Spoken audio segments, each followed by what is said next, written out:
So the show I was watching was Handmaid's Tale, which I find interesting, and I've only just gotten into it, so I don't want to talk too much about it. How much did you watch? Like a couple of episodes into the first season. Oh, okay. Like maybe What are three or four. what are your reactions so far? It's pretty good. Have you seen I'm any liking of it? it. No. I'm liking it, and it's really interesting. Like especially the flashback scenes and like that kind of idea of showing how quickly things could like turn around.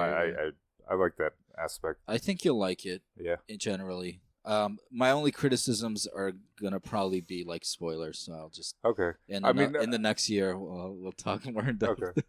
Well, otherwise you can always all of these like future dystopian things, like they always I feel like have certain things that I don't know seem even more like unrealistic, I guess. Even more than what? The idea of just like a super, like how quickly things can change. I guess that's not unrealistic. So yeah, I don't know, like very specific. Like I'm guessing any sort of movement like that in the U.S. is definitely going to be way more racist. Yeah, that's a really pretty good so. criticism of the show, honestly. I just feel like very immediately like that would be the first. That would definitely be at the top of the list. But also I always like in a lot of these that are a little bit more extreme in like sort of the formalities of their new society. Some of those things like I always think like, well, what's in it for their underlings? You got to have something in it for them. If you're just hoarding all the women. And your underlings get nothing but like you're not. There's not enough. There's not enough resources for the underlings in that way. Like how would they stay loyal to you if you don't give them something? Absolutely. Why would they? But I think the show probably goes a little bit more into that as you go on. Yeah, and that's the thing. Like I haven't gone far enough. Like they don't exactly. Yeah. They're revealing what happened. So they do a pretty good job doing that. What you're talking about, like kind of like teasing the history and like kind of slowly drawing it out. Yeah, I did like in a non like bad way, in a pretty good way. They do it, I think. Martha's. Yeah. But yeah, it's interesting. I think it's pretty good. It's got my interest. Yeah. Oh, okay. Yeah. It's a Hulu exclusive, right? Yeah, they produced it. I mean, I think they do other stuff, but honestly, that's the only one I know about. Oh, I think they're doing like a Wu-Tang movie. I think that's I think it's a show actually. Is it a show? Yeah. I think it's a series. So that Wu-Tang show and Handmaid's Tale. Anything about Handmaid's Tale that would be familiar to someone that hasn't seen it? Like people that are involved with it? Is it like what's her name? By Peggy from Mad Men. I don't even remember her name. Elizabeth Moss, yeah. I mean, I don't know anything about it. Who made it? Yeah, not at all. Yeah, I don't know what other names are attached to it. I don't even know most of the actors and actresses. I know the one guy's from Agora. The really? Driver. Remember the driver? Oh, he's in that movie? Hypatia Slave. Oh shit, you're right. Yeah. Okay. Like, immediately I was like, oh, yeah, it's my homeboy. No one got that reference, by the way. Yeah. I think we did talk about Agora before. Right? I think it's a really good. I really like that movie. It's a pretty good movie. Yeah. But yeah, not a lot of huge names attached to it. But she does a good job. I mean, they very much make her like the center of the show. Like you have. Yeah, it's basically narrated by her. Yeah. So it's very, very much a show that revolves around the experience of a single character. The Handmaid and her tale. And like they like won. It's like award winning, right? Yeah. Probably at least nominated. No, it's like critically acclaimed pretty decently. I think it won several like Emmys. People really liked it. It's based on a popular series of books, I think, or maybe one book. I don't know, something like that. Yeah. Oh, dude, I was also wondering where are they? Does that ever reveal? Yeah, where in the U.S.? Yeah, do you want me to tell you? I don't think it matters. Are they in the Northwest? No, they're not. Okay. Do you want me to tell you? I can tell you, but you'll find out it's completely trivial and not important to the story. Well, because they said one thing, like she said kind of in passing, like there's only 2 states left. Like they mentioned Anchorage, and then she said there's only 2 states left. Oh. So basically, like, are they in Alaska? No, they're in one of the states that are not the 2, is what she meant. Oh, I see. There's only 2 free states left. So there's only two states that are like still like the U.S. federal government or something. Yeah. Interesting. So where are they? They're in like New England, I think, around Boston. Okay, which makes sense. Specifically in like the suburbs of Boston. Okay, so that very much more makes sense in terms of visually how they dress and all of that, and their names. New England is definitely like settled by Puritan English people, right? Yeah. So okay, that makes a lot more sense. Cool. The other show I watched was actually Carnival Row on Netflix. Oh, I think Argish recommended that to me, actually. Yeah, it was kind of cool. Like Netflix, or is it Showtime? Or it's Netflix. Wait, no, maybe he recommended a different show. Sorry, it's Amazon Prime. Oh, okay. Yeah, that's... What is it, about carnies or something? Right, I think it's Amazon Prime. I don't know if that's a derogatory term, by the way. Sorry if it is. I don't think they mind. They don't listen to podcasts. No, they'll take offense to that. It's about like kind of like a fantasy realm, I guess. Like set in like Victorian England era, probably. Oh, okay. Like early 20th, late 19th, early 20th century. Okay. Or maybe even Edwardian, like a little bit after that. So it's like a world where there's the city like that, and there's fought wars with these. There's other types of people. There's like fairies and. It's like an alternate history thing, though, or it has nothing to do with history. It doesn't seem like it's just purely fantasy. Who knows if it's on Earth or whatever, It's not like, oh, here's England, but you're just saying like stylistically. It's very obviously like, it's supposed to be like London or whatever, okay. Yeah, I mean, I thought it was done pretty well. There's some like cheesy parts, but in terms of like world building, like that we were talking about, I thought they did a better job than a lot of other shows like that tried to. But there's like ram people and fairy people, and I forget what the other like centaur people. Yeah. But I'm already turned off. Yeah, but it could be good, I guess. You can make that kind of thing good. Yeah, it's pretty good. It just seems so unnecessary to me, like. But dude, I mean, it's the same thing with the sci-fi. real world is so interesting in a way. Okay, yeah, but you can say that about any fictional thing. Yeah, I guess so. I just want a camera that's pointed out some. But dude, that's the same thing like with any sci-fi or fantasy. I mean, you say the same thing for. I think you gave this criticism though once, comparing the two. Is like like sci-fi is actually about right. It's supposed to be based on ideas this of world science. through like some metaphor or whatever. Right, but that's Game of Thrones like as a fantasy. It's kind of trying to do the same thing, right? Yeah, I guess so. You're just using the fantasy elements to build this type of world. So, but I mean, the main thing about sci-fi would be also that it is kind of more based on reality because it is supposed to be like at least somewhat based on science. Yeah, it's supposed to be a projection of reality at least, whereas fantasy is kind of just fanciful. There's there's like hard sci-fi too, where they go very much into like only based on things that are like scientifically, theoretically possible or things like that. Yeah. How far along did you get in that show? I finished. There's just one season. It's not like the best story even necessarily, but I really like they start. Main thing is like there was some kind of war, like empires came in, like again, kind of like the European 19th century empires. Just going into faraway places and completely like dominating quickly conquering and So that part I thought was really interesting. Like it kind of like in that way was like a little historically like the weapons they use and like I don't know. I thought that looked great, especially too. It's really nice looking too. Cool, might give it a shot. Don't lie. I mean, I might. I don't know, but there's like so many things I have to watch. Like I said, that was not the number one thing I'd recommend, but. Yeah, it was a good watch. I have a couple of TV shows to talk about too. Just real quick, Succession season 2 ended. You guys, neither of you watch it, right? Nope. Probably my biggest recommendation, dude. And this season finale was so fucking good that it might be the best TV show on right now. I would say it was really good. So big recommendation. I don't want to spoil anything. Believe you. And then another thing is Mr. Robot started again, and it was like the season 4 premiere. And there's always the series finale or last season maybe. Season, yeah. And it's always like beginning of these seasons. I'm always like, oh, what the fuck happened in this show? I kind of forget. Like you totally check out in the intermediate period. And the season started, and honestly, I felt like I kind of got reminders of why I was starting to like, turn on the show, and I don't know. We'll see if it makes. It's only. Do you mean turn season. off the show? Yeah, I don't know. Like I remembered some of the things there. I was like, I think the show is kind of losing its luster in a way, and the premiere wasn't that great, and I think just reflected what I was feeling already. You watching anything, Naju, or doing anything? I'm doing nothing. Yeah. Yeah. Doing nothing, watching nothing. I spend my whole day with my eyes closed. You playing anything? Yeah, but not interesting enough to talk about. Really? What is it? Tell us. Well, it's that game that you guys walked in on me last time playing.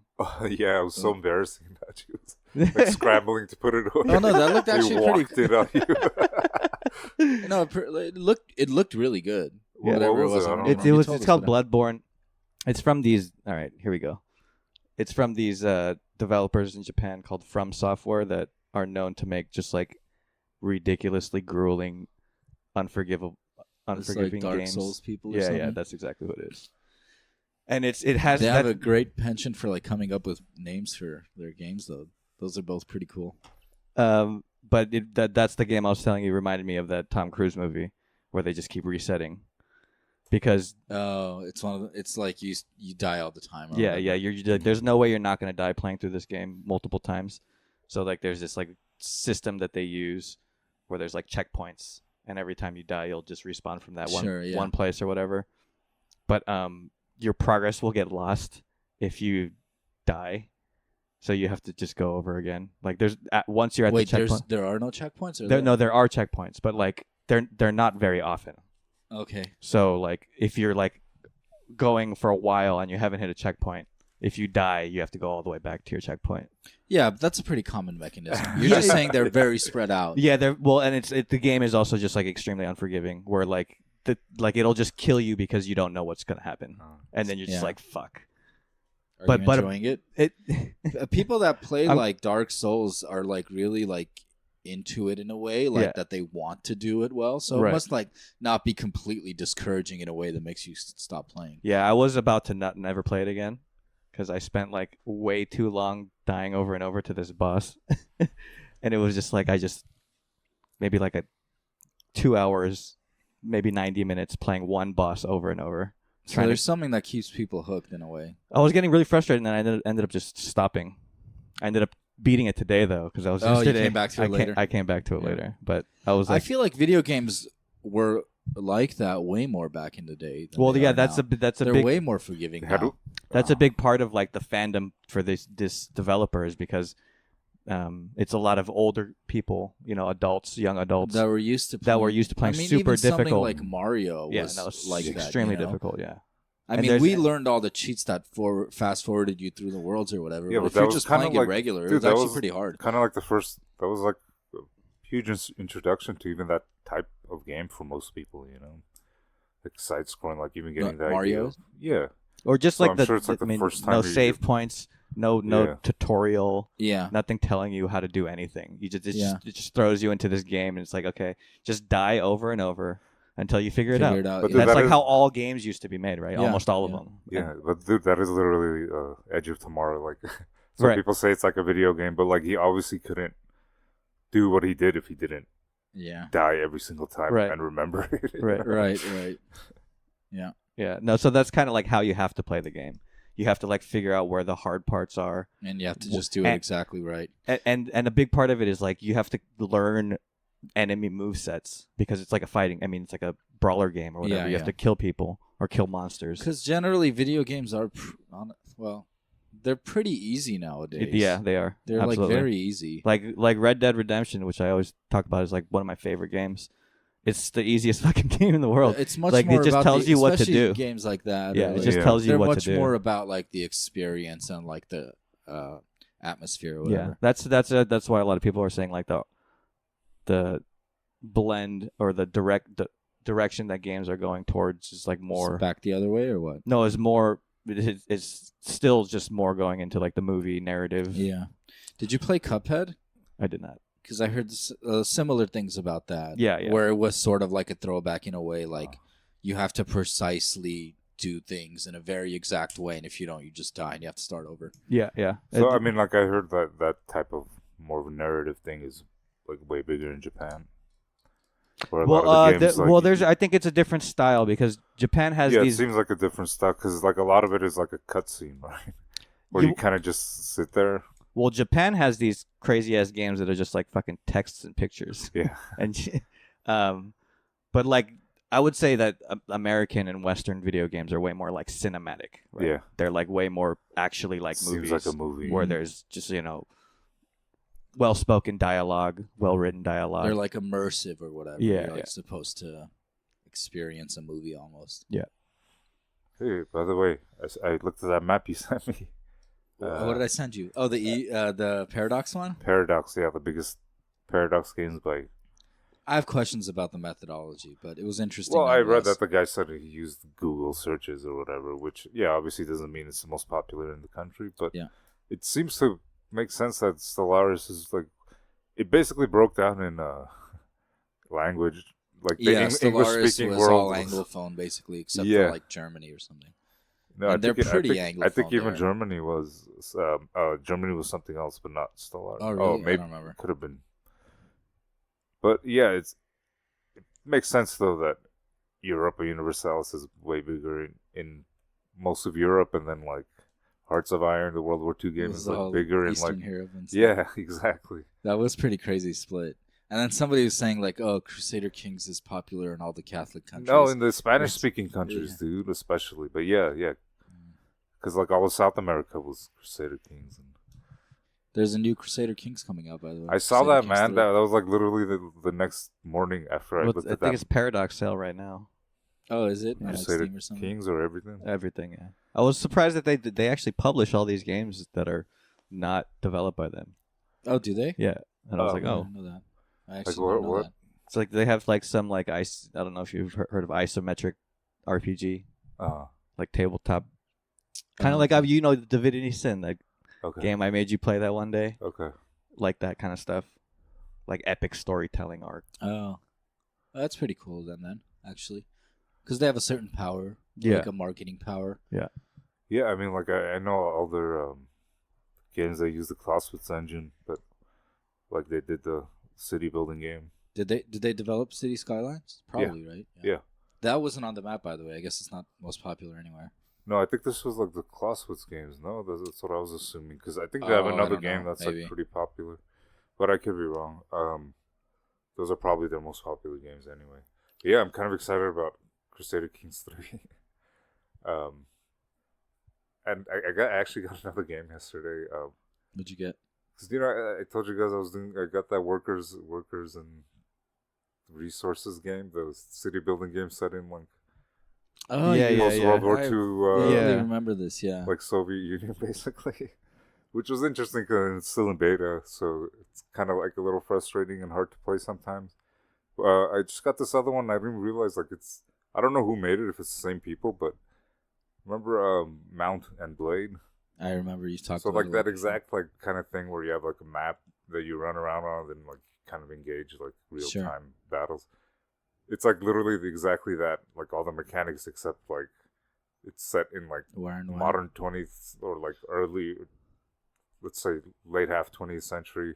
So it's like guerrilla warfare, and like stuff, urban like and stuff, people or shooting, more like jungles, or more like countrysides, I guess. Okay. They have like villages and cities. I haven't even gotten into the city yet, but I'm sure it's not like crazy expansive.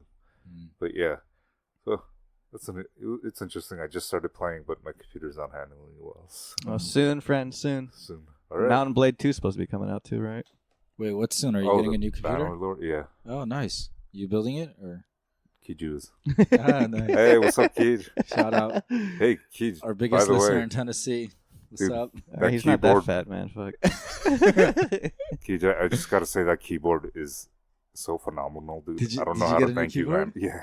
Oh, nice. It's awesome, like mechanic keyboard and it fucking lights up. Dude, it's really. I should have just fucking given him mine. Is it better than yours? It just I mean, mine is pretty nice, but it looks fucking awesome. It looks badass. It's awesome. like all the keys awesome. are like, they look almost like you can see each one fully almost. Yeah, they're like it's not like you could see like these are so close that they're like there's not a lot of room in between the keys. Okay, sure. Okay. They're like lifted off, and there's like a plate. It's metal, and there's crazy LEDs. It's just rainbow shooting rainbows at you.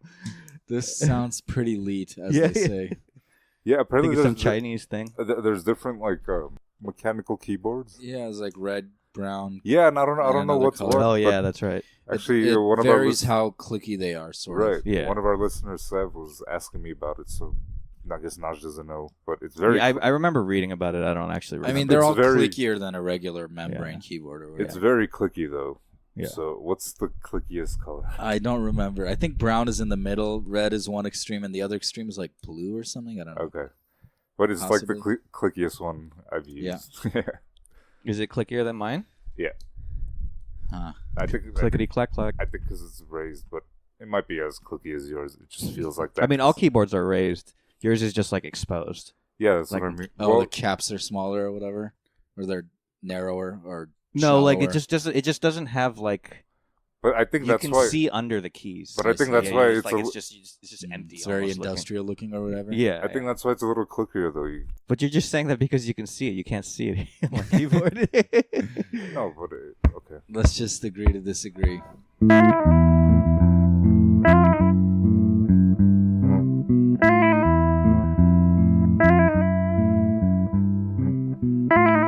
All right, Naj, what do you got for us, man? All right, this might be quick, so this might be a short episode if we end right at the end of the quiz quarter.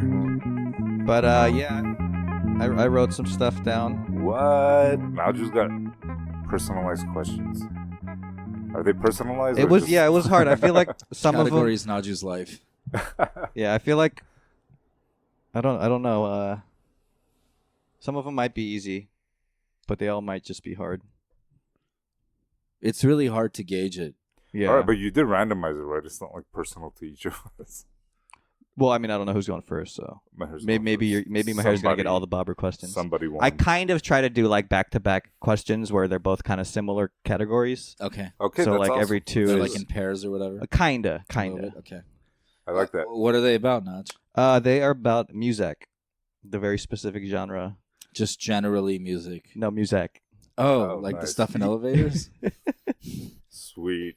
No, it's just it's music trivia, kind of in a bunch of different directions. I wanted to be varied, but I also wanted to kind of deliberately stayed away from like pop culture music stuff. Okay. Or like modern pop stuff. Okay. And I was thinking that maybe I can do another one that's specifically about more modern stuff.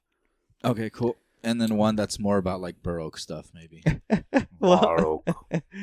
That's the first fucking question. So, Did you go in order? In order of what? Are you gonna go? Are you gonna start off with like ancient Mesopotamian music? Yeah, this is just it's all music history. It's all Western music history from taking place before 1500.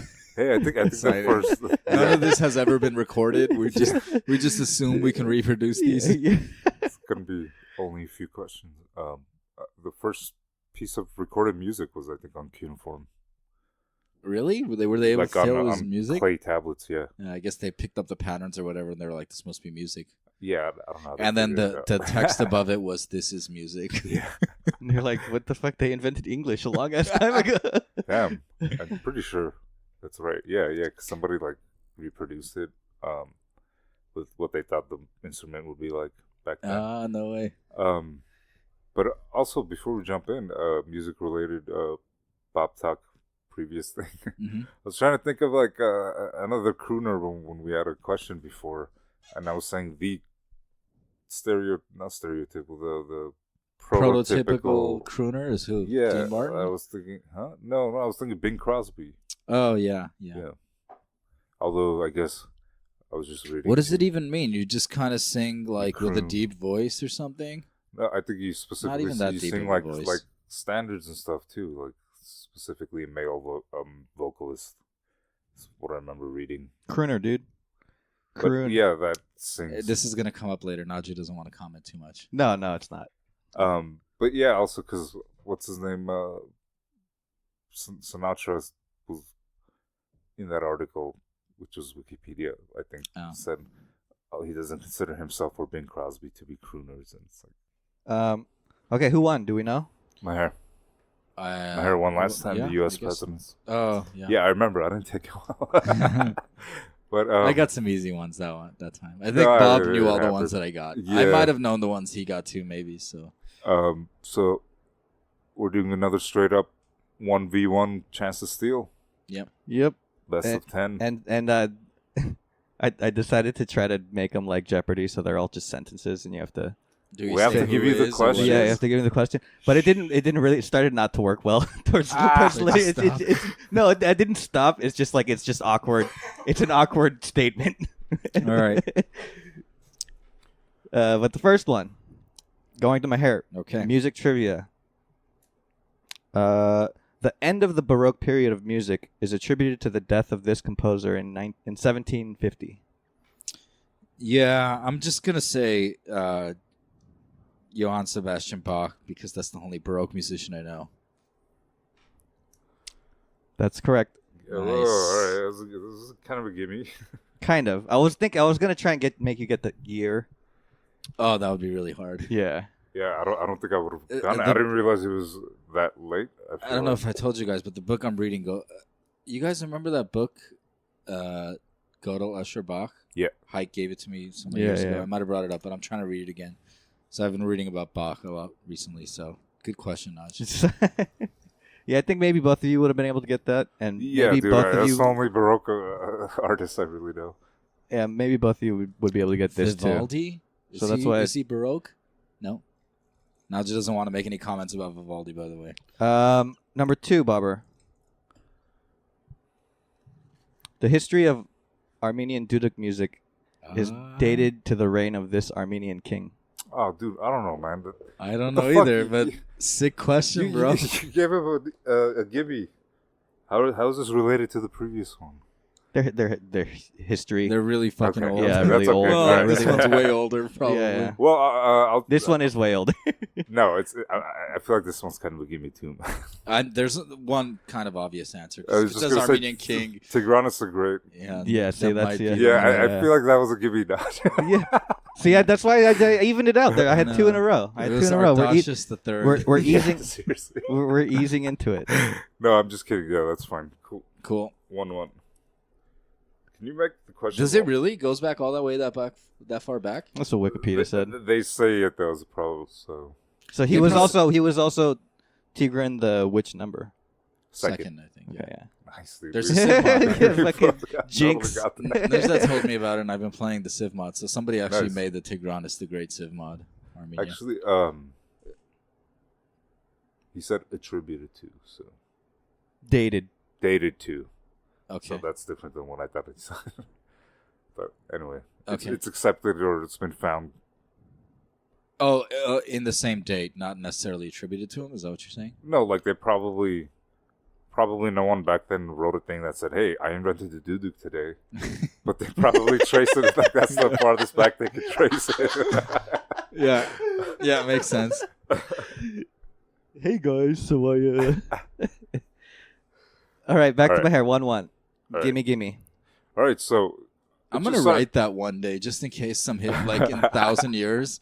Like this guy wrote, "I invented the guitar today." That must have been it, early 2000s. So I'm just wondering. I know you said you didn't make it necessarily like that hard and fast, but so does that mean there's no more like history questions? Not necessarily. Okay, we'll see. Everything is history, Bob.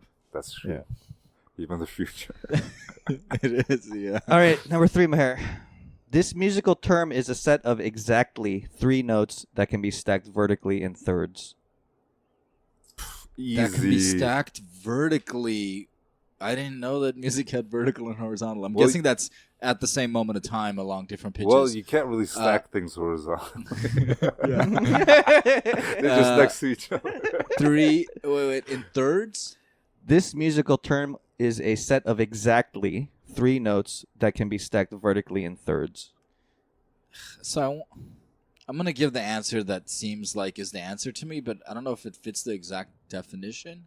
And I don't know the exact definition, but I know a term that at least sometimes I think qualifies for this answer. So I'll say, what is a chord?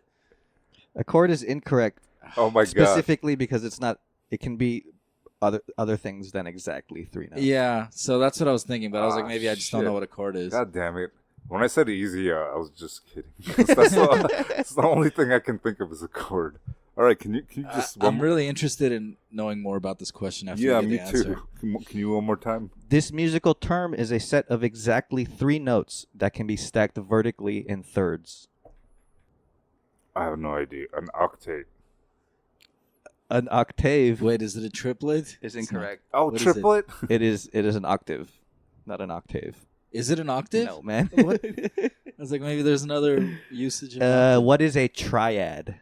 Huh. Really? I haven't heard that. Triad. What do you mean by in thirds, though?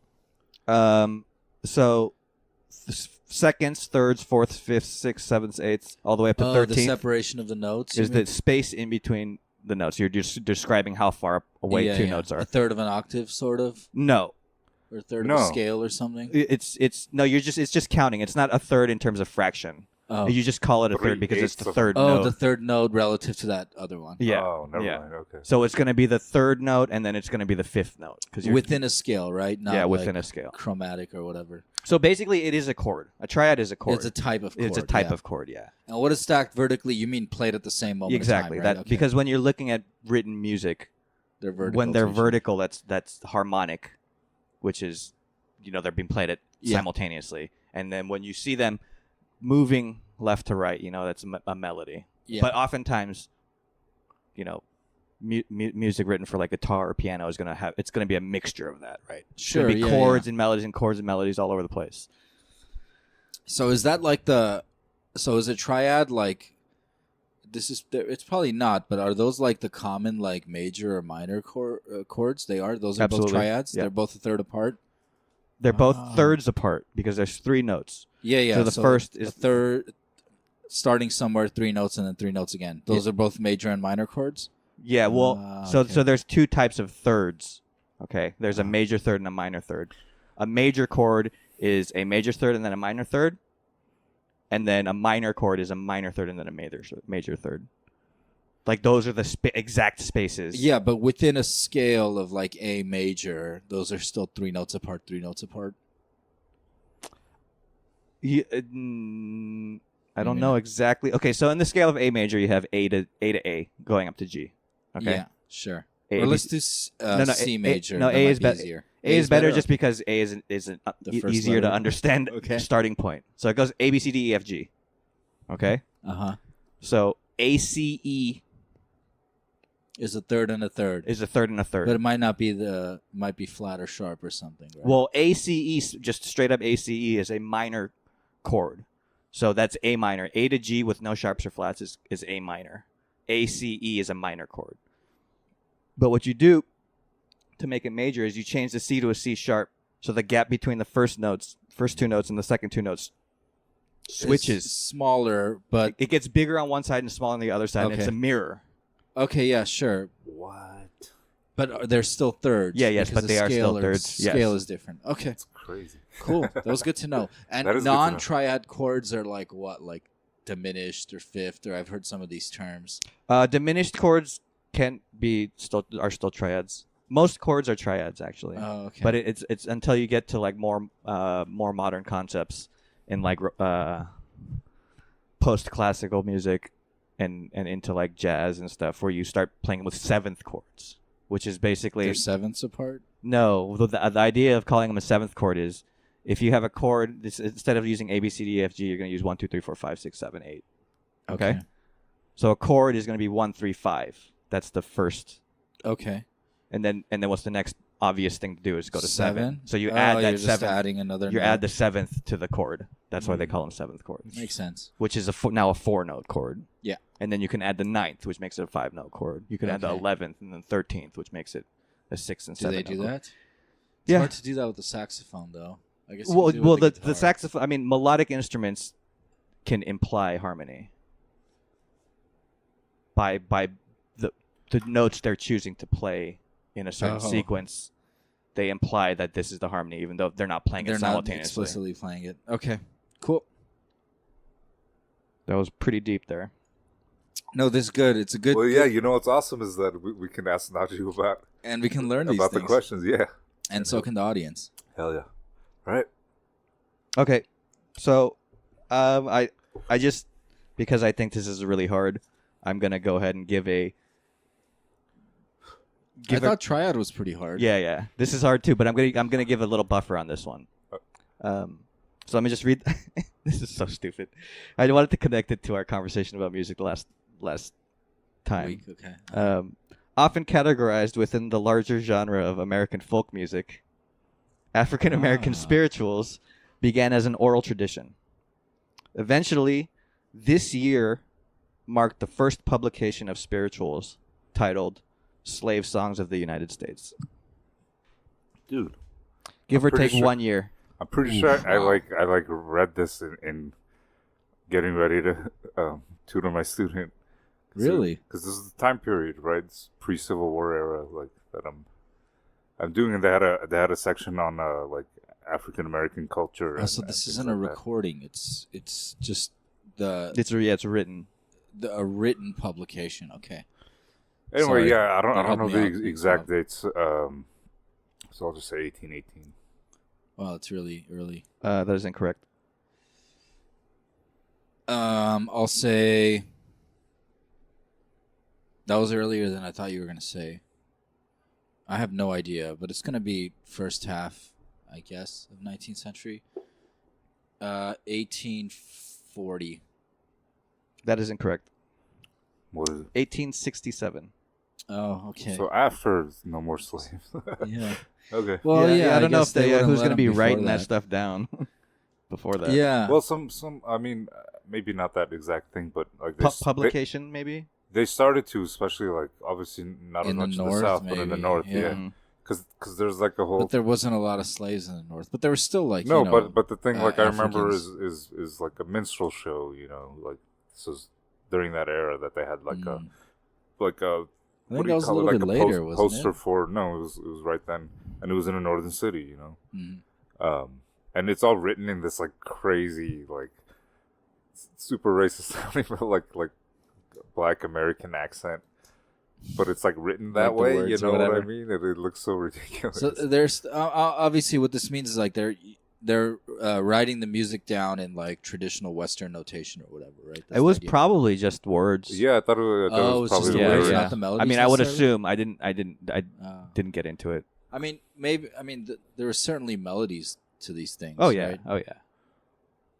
Yeah, but I do remember like just reading that. Yeah, this was like before they wrote it down, obviously, but a lot of it was taken from songs that they would already hymns. There you go. From hymns, and then they would like Christian.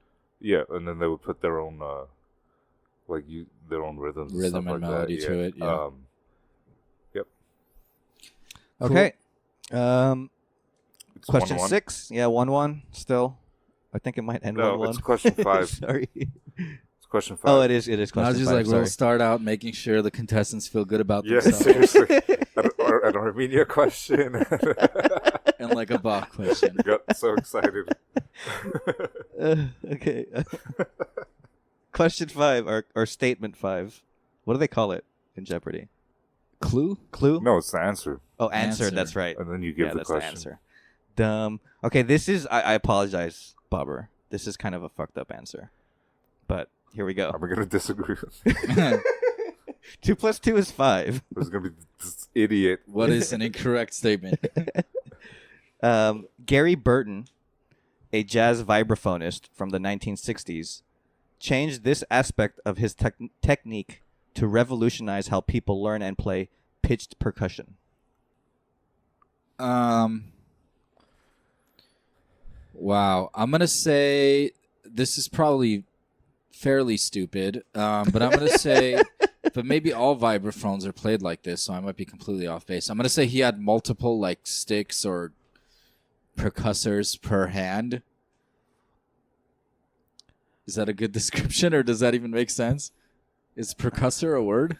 That is definitely not a word. I'm gonna, he had multiple like striking objects in his hand per hand than when he was playing. I'm going to have to give that to you. Nice. Oh no, dude! Do you mean he I just think- used like a different? Is the actual answer that he set up like a different? No, it's Drum? that he used literally multiple two Sticks. two I don't know what sticks they're called. Oh. in each hand. Okay, well that's what he said. Yeah. But he was using things words that don't make sense. I don't know what you call the object you used to you could just call it a stick. Just call it a stick. Just call it a stick. But sometimes it's not just a stick, Naj. Yeah, well, they're specifically called mallets. Yeah, but mallets. Yeah, that's the word I was thinking of. Percussor. Yeah, it's a percussor. Idiot. No, you can't take percussor. All right, good one.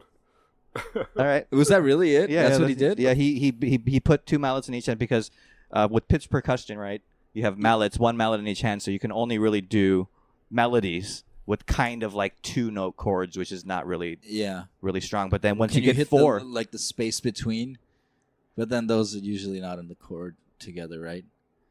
Wait, what do you mean like, space between? Sort of hit 2 keys at the same time. Well, Maybe typically stretch it out in a certain way. Typically, that's not how chords are voiced. Only on the higher register, so on the highest like treble side, you'll sometimes get seconds, which is what that is. 2 notes that are next to each other are seconds. So how is a vibraphone different from a xylophone? Size and kind of age, architecture. No, like architecture. Age for use. Is xylophone an actual serious musical instrument, or is that just like a children's toy? Wow. Because I don't know. That's the only context I know of it. Yes to both. It's basically just a children's toy now, but people do use it seriously. Okay. But they're not like the quality of children's toys, right? Yeah, I see. But vibraphones and are they constructed differently? A vibraphone and what's the other one? Marimbas are the main ones. That's the wooden one. They're constructed differently in that they have resonating chambers. Every single bar has a huge tube. A vibraphone does. Yeah. So it's like a little organ almost. Kind of, yeah, except they're metal bars that you're resonating. You guys know those, like, I don't know, it's like Caribbean music or something? They have like those steel drums that are like sort of hollowed out. It's called the steel and then drum. they play like melodies and shit with it. Yeah, it's awesome. That's so fucking insane when you look at it, because you're like, how do you even know where anything is, right? It's really bizarre. They're using mallets, like some kind of mallet for that too. But yeah, it's really bizarre. I don't really exactly understand it, but basically, you if you take a bowl and you make a really clean indents where it's uniform, and then so like it is sort of like discrete. There's steps. It's not like a continuous thing. Yeah, but it's not going to be not as discreet as a piano, right? Yeah, because you can't see it really. I guess maybe you have to look close. No, you have to look inside of it because they're playing the inside of the bowl. Yeah. So when you're just looking at someone do it, you have no idea what they see. Yeah. But like you can definitely see. But there's like it's almost like pads, but it's just like manipulation of the metal. Yeah. To be like. Yeah. It does. It is one of the coolest fucking things to see somebody playing on that, and you're just like, this is. It's magic. This guy's magic, a demon. Right? This is a demon. Yeah, like when they play like glasses filled with water and stuff. Oh, like, yeah. Just like, what the fuck? But I mean, that makes kind of sense, because you're like, okay, each glass is going to sound different. Right. I guess. But then eventually they like make the sound where it's like, what the fuck? Yeah. That's not. It's not real. Which that's actually. You guys know singing bowls, which is kind of similar effect of like the glass with water in it. What? It's like a I don't know. Like Tibetan or some kind of Chinese thing. It's like a metal bowl. No. Well, the sound that Bob was making. No, I was making a Tibetan singing bowl. Oh, fuck my bad. They're so similar. But you have to hold the bowl with like a cloth underneath it, so you're not actually touching the metal, and you rub like a wooden stick on the outside of the tip of the bowl. But it's just one bowl? It's just one bowl. It can only make one note? Yeah, it only makes one note. But you can have multiple. But you sustain it, and it has a really interesting effect of the noise dynamically gets extremely loud. Yeah. Like the longer you do it? Or just like you get it to a maximum volume. But it goes like based on how you rub it or whatever. So like I actually use it as a focusing tool for my kids. Oh, you have one? Yeah, I have one in my classroom. So I'll start doing it, and all the kids will just be like, "What the fuck is going on?" Demon. Yeah. All right, Demon Man. Let's go. Demon Man. All right, number 6, Bob. The Gayagum, Koto, Kwanan, Kyochan, Alpine Concert, and Chord are all various types of this stringed instrument. I have no idea. I don't know what. The Kayagum is Korean. The Koto is Japanese. The Kwanan, I don't know how to say that. Stringed Turkish. The Gochung is Chinese. and the alpine, concert, and chord are all it some could Western. It also could be that concert and chord. It could be an oud. I'm actually mentioning that, like, that instrument. I don't really Turkish one. Sounds, but he already said a Turkish one. Yeah, what is it called in Turkish? Quanun. Okay. I mean, that's what they call their version. Yeah. Yeah, I don't know, man, because there's like things like lutes and balalaikas, but I think it's more of that. Aren't those all the same thing? They're like strumming string instruments. But they're string instruments, yeah. Yeah, but they're different. Lute is different than a guitar, which is different than an oud. Balalaika, mandolin. But I don't know what that one is called that they have in like those classical Chinese music things where they use a bow. Yeah. There's that thing that like Sayat Nova plays too that's very similar. It's just like that. It's like 3-stringed, I think, maybe. Yeah. He uses like a bow. I really don't know what it is called otherwise, so I'll just say an oud. Oud is incorrect. I mean, this is really interesting because you're talking about how to almost like cluster stringed instruments into another name, right? Because each of them is obviously different in some way. It's especially like historically. So obviously an answer, well, I don't know, like is an answer like bowed string instrument like the answer? Probably no, not. man, it's a specific. I don't know. I'm going to give a guess, but I want to ask some questions about this. I'm going to just say a violin. Violin's not incorrect. So no, violin's a different type of string instrument. This is like a but what are thing. types of string instruments? Well, dude, they have violins that are a little different than each other. String instrument a type?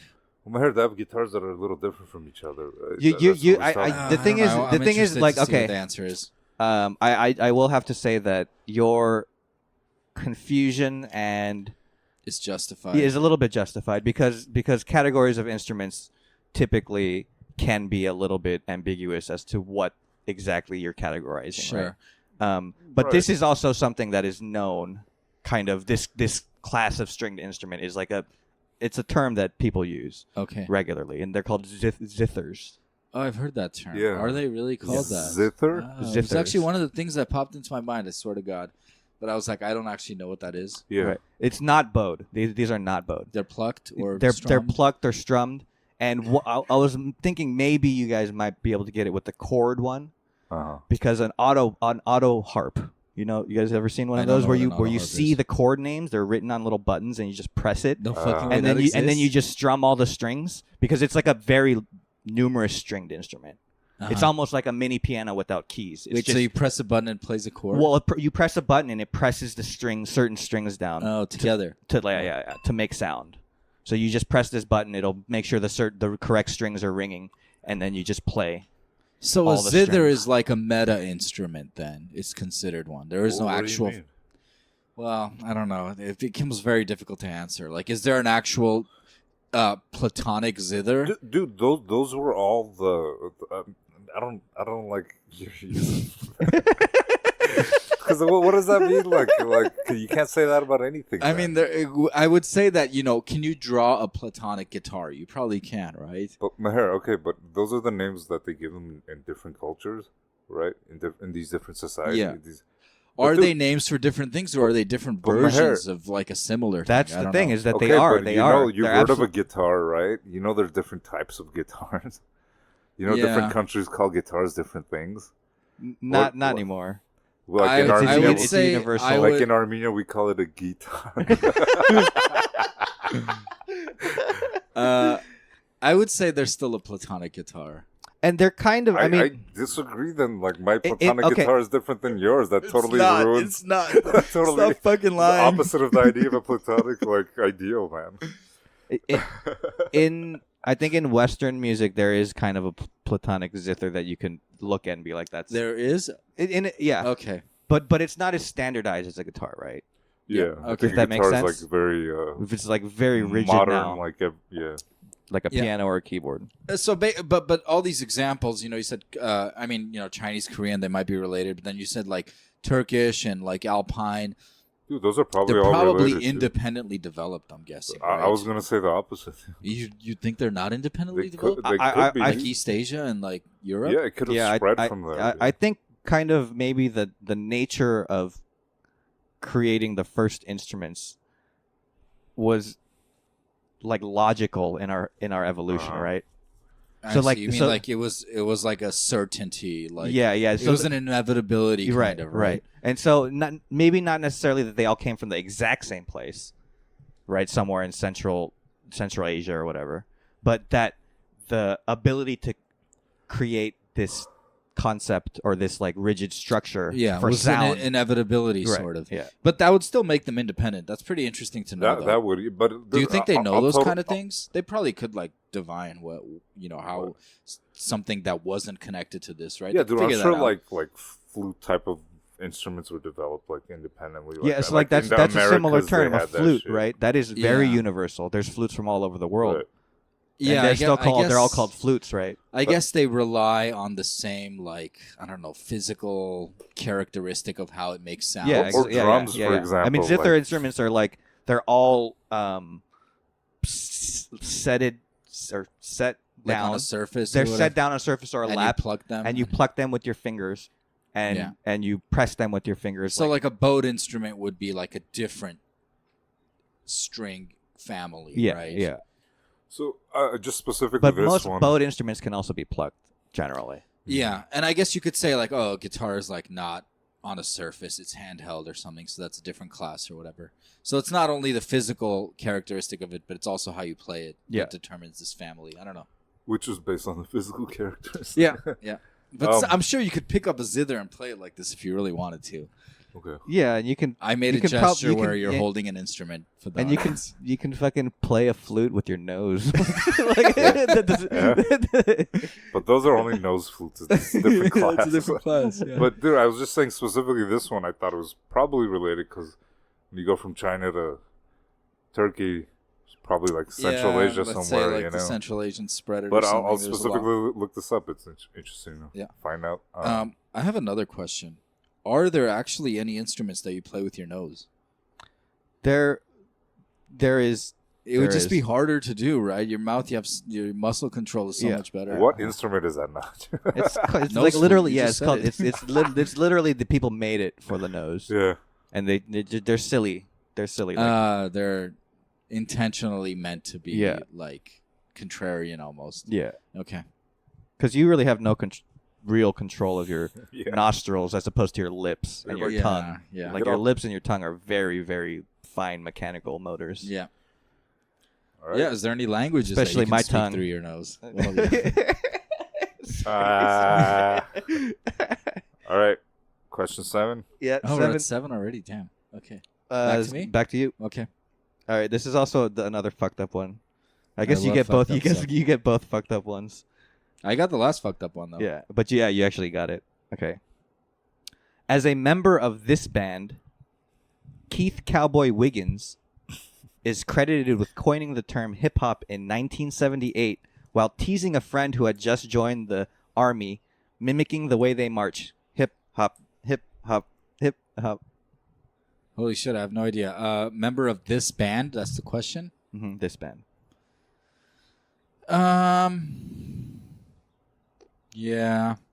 What was the name again? Keith Cowboy Wiggins. In 78? 78. God, I Keith Cowboy Wiggins. Sure, I know this, but something that is an American. I feel like you guys should be making more comments about how this guy used the term. Like, what the fuck is that? I mean, it must have come from some fucking random ass place. What the hell's hip hop?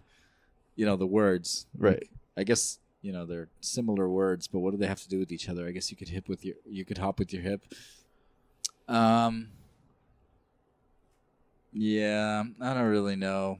God, I can't remember the name of the. Maybe some sort of like 78. I'm thinking a guy. Oh, cowboy. Cowboy. This might be an extremely stupid answer, but it kind of lines up in a way. I'll say Village People. I'm guessing the guy that was dressed as a cowboy, that might have been him. No, dude, that's not it. Incorrect. Damn it.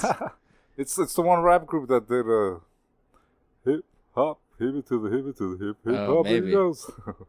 I think I know what that is. That not is. Grandmaster Flash and the Funky Bunch? I feel like that there's a group name that I can't remember. Rock it to the bang bang boogie to up jump the boogie to the boogie bang boogie to beat. Rapper's Delight.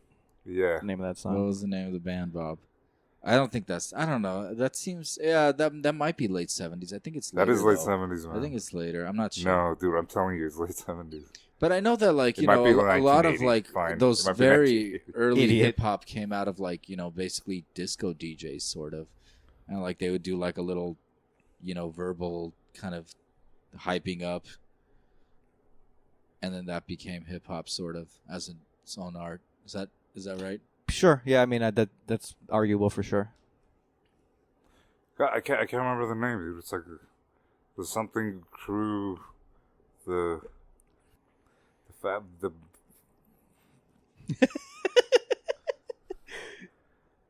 Was there a guy in the Village People that was dressed as a cowboy, or did I imagine that? I believe that's true. Right, Bob?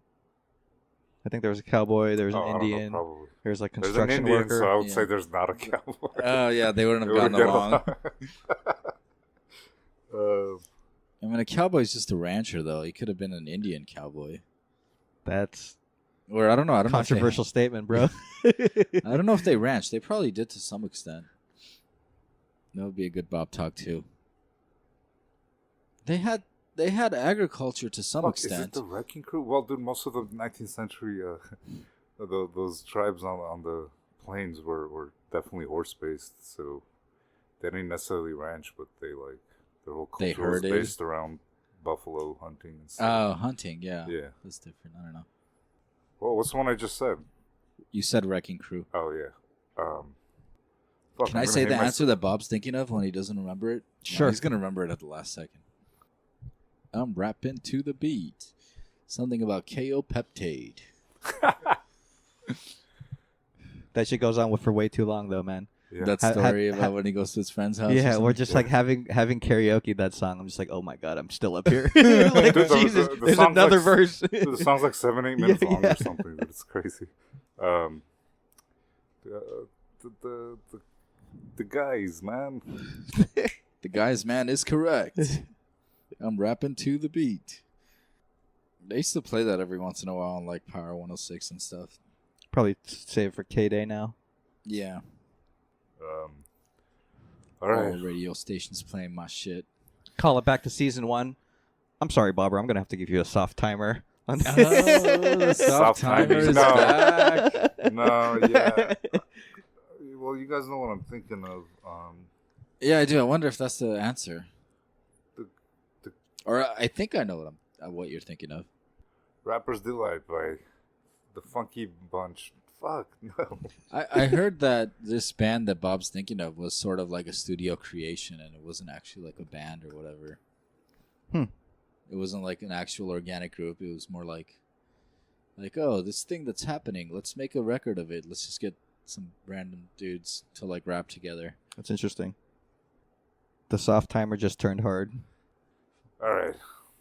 I give up. The Fabulous Baker Boys. What? The Funk Fabulous Crew. He's almost there. You almost got it. Just a couple more words. That's the exact order. It's actually like 7 words long, and they all start with that. The Fabulous Funky Bunch. Grandmaster Flash. Final answer. Can I give a pride guess? What? You're thinking of Sugar Hill Gang? Right? Oh, I think so, yeah. Yeah, Sugar Hill Gang is wrong, and so is Grandmaster Flash. Oh, fuck. What was it, though? World Class Wrecking Crew is Dr. Dre's first band, which is also incorrect. Grandmaster Flash and the Furious 5. Oh, it was F's, dude. It was the F's. So you were like, that's what I gave you time. Furious 5, is that? The Furious 5. I said Grandmaster Flash, didn't I? You did. Yeah. But that's not a band. That's the member. That's the main member. Oh, all right, dude. I was okay. As a member of this band, you can't say the leader of the band. Okay, whatever. You have to say John Lennon and the Silver Beatles. Okay, but they're known as what? As the Furious 5. Okay, Grandmaster Flash and the Furious 5? Yeah. Okay. Was it really of which Grandmaster Flash was a member. So okay. So okay. But you didn't actually say that as your answer, though. Yeah. What did I say? You said I don't know, Fabulous Foursome or whatever. I said Grandmaster Flash at the end. You did say Grandmaster Flash, but I'm not accepting that. Oh, well, yeah. Okay. You didn't say that. Initially, you had a very long answer. But no, I said final answer. You were thinking Grandmaster Flash. Yeah. And I think you should take that. I'm not going to take that. That's the name of a rapper. That's the name of a single person. I understand it's the name of the one guy. That's an interesting. But nobody knows the band. Okay, name. yeah, nobody. Furious. Well, no, you were so you. close. You were so close with the alliteration. You knew you it. Knew you it. knew that it was somewhere in your head. You knew that. I didn't know that though. That's where the term hip hop came but from. dude, I feel like most places you look it up, it'll just say Grandmaster Flash as the artist for that. Well, for his stuff, for his solo stuff, for sure. Okay. Yeah, he had he was asked for a band specifically. Yeah. Okay, I get that. I wouldn't have gotten that. I didn't remember that. I remember the F's. That's when you started saying the F's. It sounded familiar though. Familiar. Next cue. What are we at? 8. 8. Going to Bob. It is 2-1, I believe. Yeah. 2-1 is Maher's lead. This note usually has a frequency of 440 hertz. I have no fucking clue. B sharp. B sharp is incorrect. I swear to God, I actually was reading a Wikipedia article which talked about this very briefly today. And I think it's right. I think it's A. So I'll say A, the note A. A is correct. Yeah. What a weird coincidence, man. It was actually I was reading about the song, like Oasis came up in some way, and I read about some song, and it was like, oh, the tuning was like slightly higher than 440, and it literally said A440. Yeah. So nice. Shout out to Oasis. And FYI, B sharp is typically not referred to as a note because that is just C. Okay. Of course. Maybe not in your tradition, but. And the ancient, Prussian tradition, it was actually before they started giving letter names. They said music was. There was. I want to know if you know about this, but part of that thing I'm reading about in that book that talks about Bach a lot is that actually there was like a different notation system in I guess Prussia or fucking whatever one of those German states was, where H was actually a note. Did you know about this?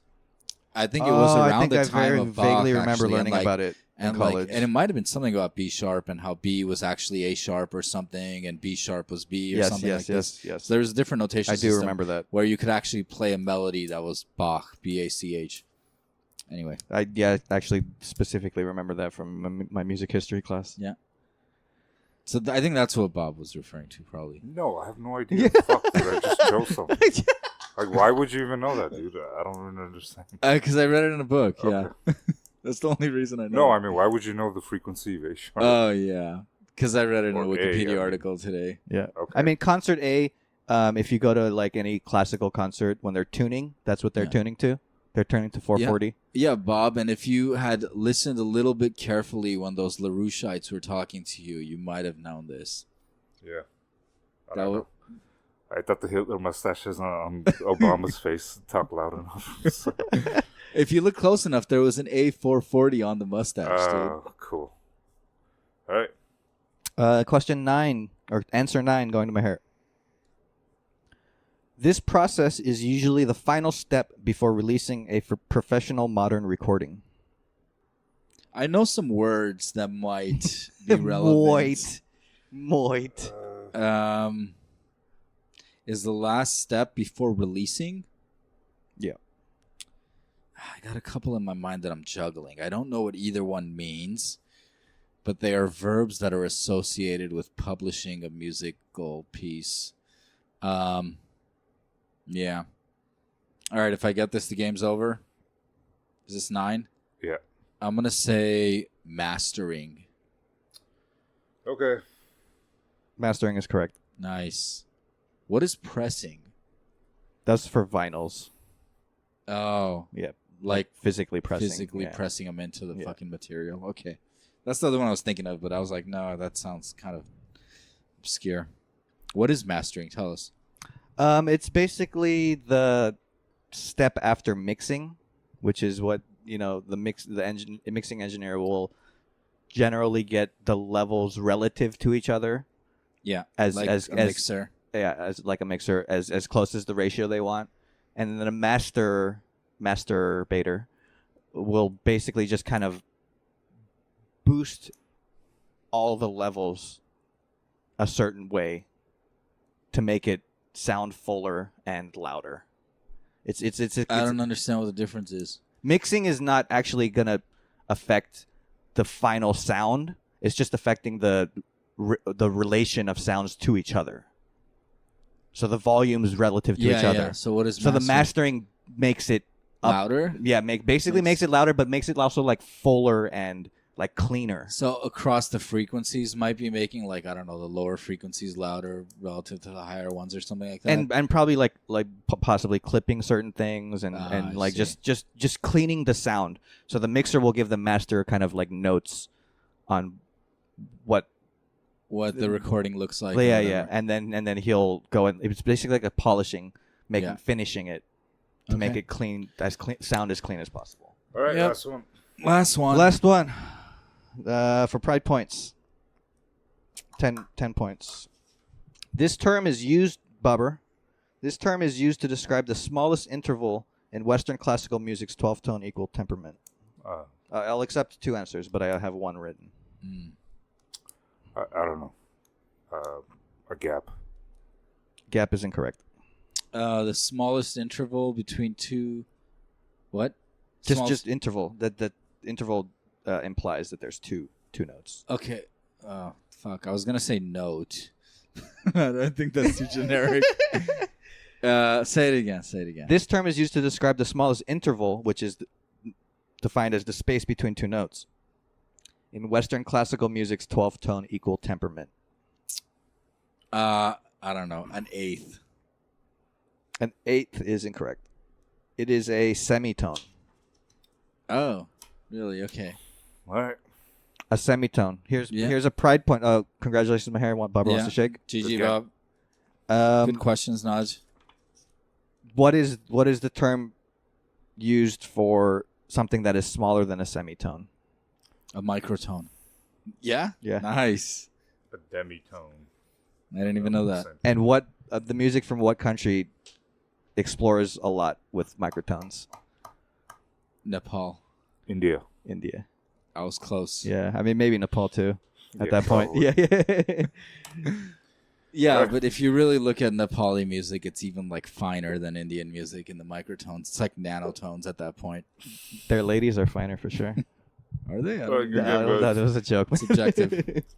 So tune in next week. We'll have another set. Yeah. All right. Thanks for listening, guys. Thank Thanks for the questions, Naj. Thanks, Naj. All right, bye. Bye. Cheers.